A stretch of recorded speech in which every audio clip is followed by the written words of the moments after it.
Assalamualaikum warahmatullahi wabarakatuh. Ketemu lagi dengan Kram Tang Rider. Pada video kali ini kita akan menyimak diskusi antara Rapli Harun dengan Otto Hasibuan beserta dengan kawan-kawan.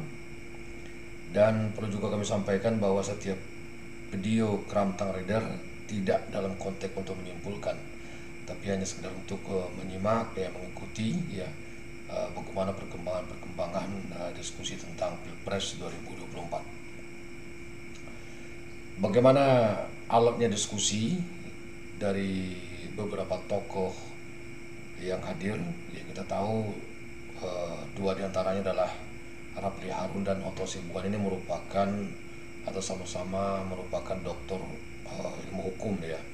Di cukup alat. Seperti apa? Kita saksikan. Kita lanjutkan. Persidangan di Mahkamah Konstitusi, kita harus bedakan dengan persidangan di Pengadilan Perdata dan Pidana.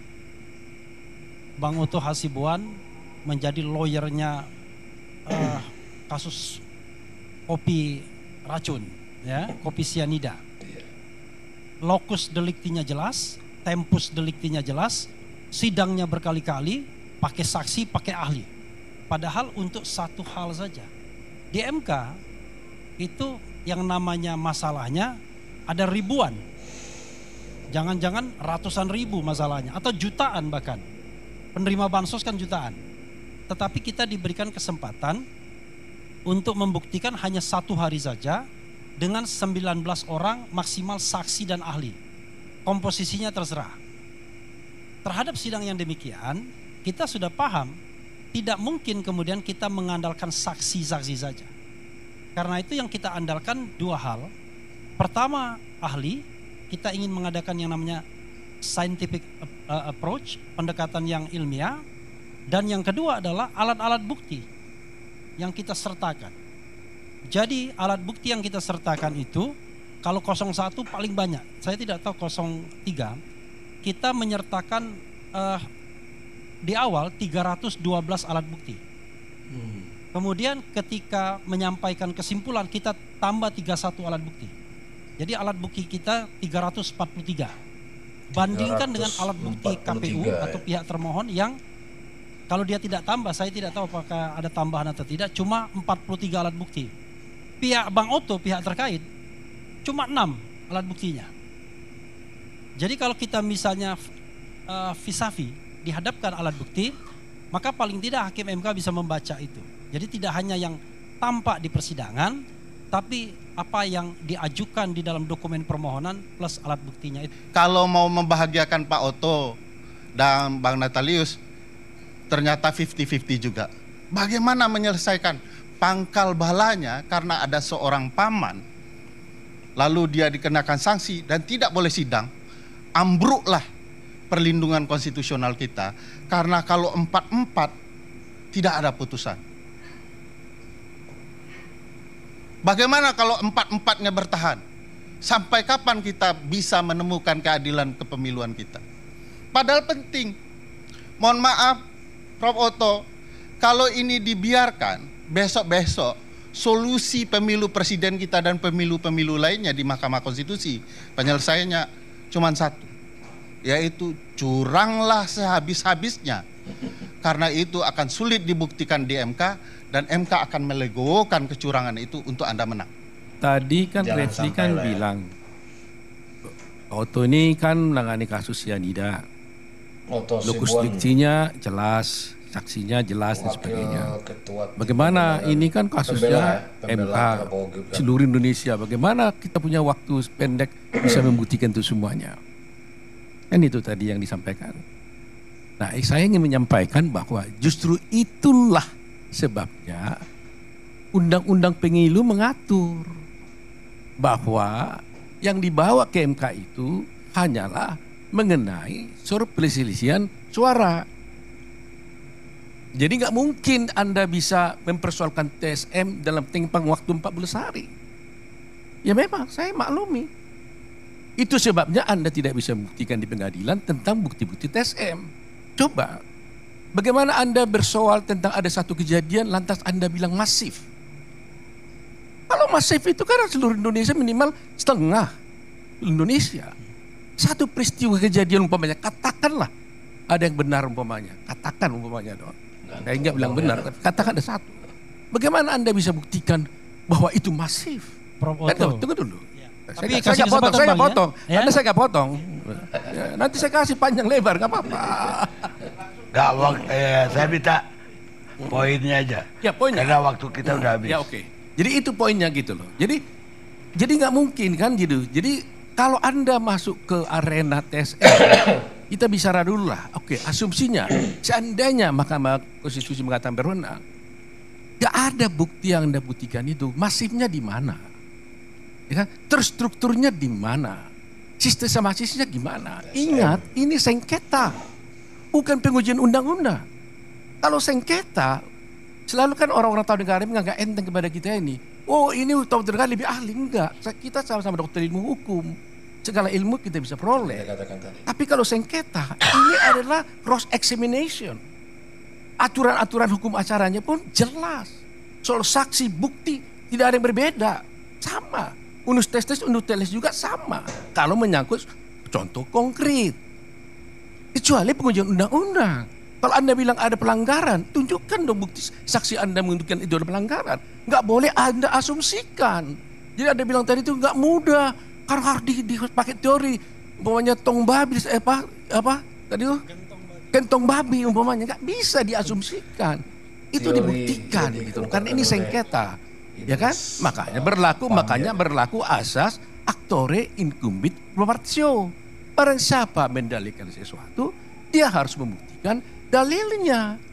Baik. Dan itu diakui oleh Hakim Soehartojo loh. Saya perlu bantah itu kalau diizinkan. Satu, dalil di MK tidak hanya dibebankan kepada pemohon. Itu diakui. Udah diakui oleh Pak Soehartojo. Silahkan baca buku hukum acara MK yang diterbitkan MK sendiri. Pak Soehartojo berkata di mana-mana pun itu diakui itu, tetapi bukan berarti juga tidak dibebankan. Ya kalau kepada yang diakui lain. ya sudah. Iya. Makanya kan. Tidak soal. Nah, saya mau mengatakan bukan meremehkan beliau-beliau yang mengkaji di luar non hukum tata negara. Saya meragukan logikanya tidak dipakai dengan benar di ruang itu karena membela sesuatu. Misalnya kalau pakai logika Prof yang cerdas di ice cold itu, bahwa ada rasionalitas soal jumlah air yang diminum dan yang tertinggal.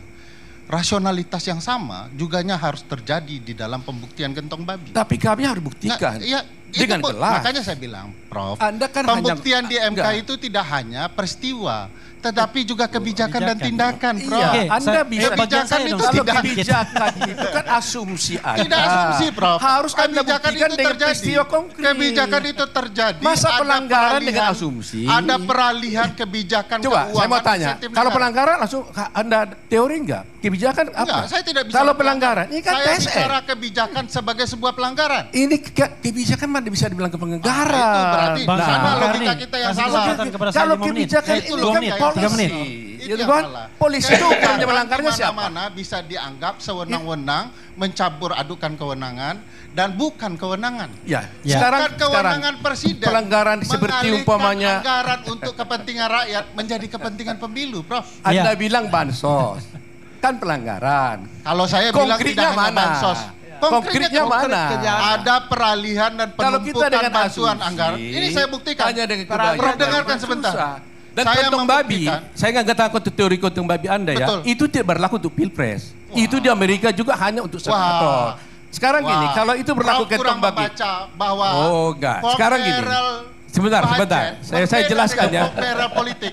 Prof mengasumsikan pork barrel budget bahwa pemainan insentif dana melalui kebijakan anggaran oleh parlemen. Yang saya masukkan adalah gentong babi politik, pork barrel politik. Kalau Anda masukkan itu, Nah, berarti Prof salah. dengar. Prof, jelaskan Jangan dulu. bilang salah. Prof Hakim yang soal- bilang salah. Enggak, Prof Anda bilang yang salah. Hanya berlaku Anda untuk salah. parlemen. Prof salah itu. Anda salah. Kalau hanya Coba berlaku untuk buktikan. parlemen salah. Bagaimana Anda mau membantah satu? Sebentar. Ya. Bagaimana Anda membantah Seharusnya bahwa kebijakan bansos bisa dingin kepala ini, dingin ya. Yes. kebijakan bansos ini disetujui oleh DPR? Ya, Di sana ada Nah, PDIP.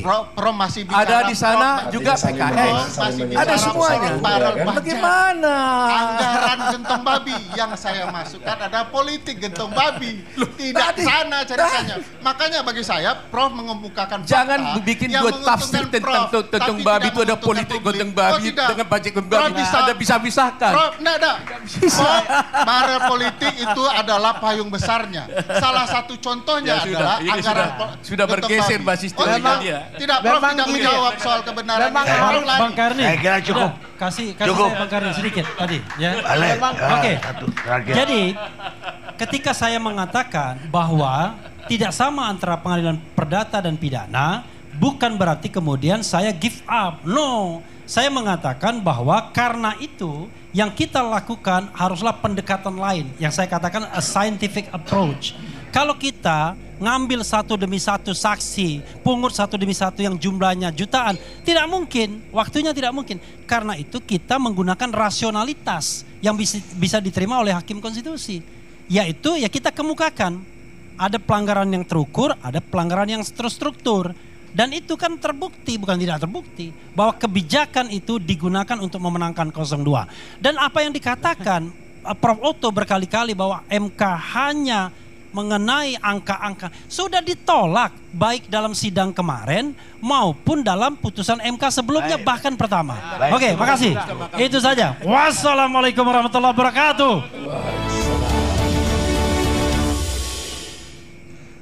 Oke, itu tadi ya debat agak panas ya, tapi bukan panas juga sih sebenarnya. Cuma agak alot ya debat antara tim dari 01 dengan tim pengacara ya. Pengacara 01 dengan pengacara 02.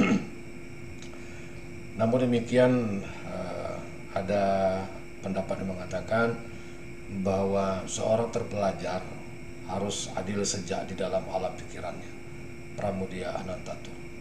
Demikian, terima kasih. Kita ketemu lagi di video berikutnya.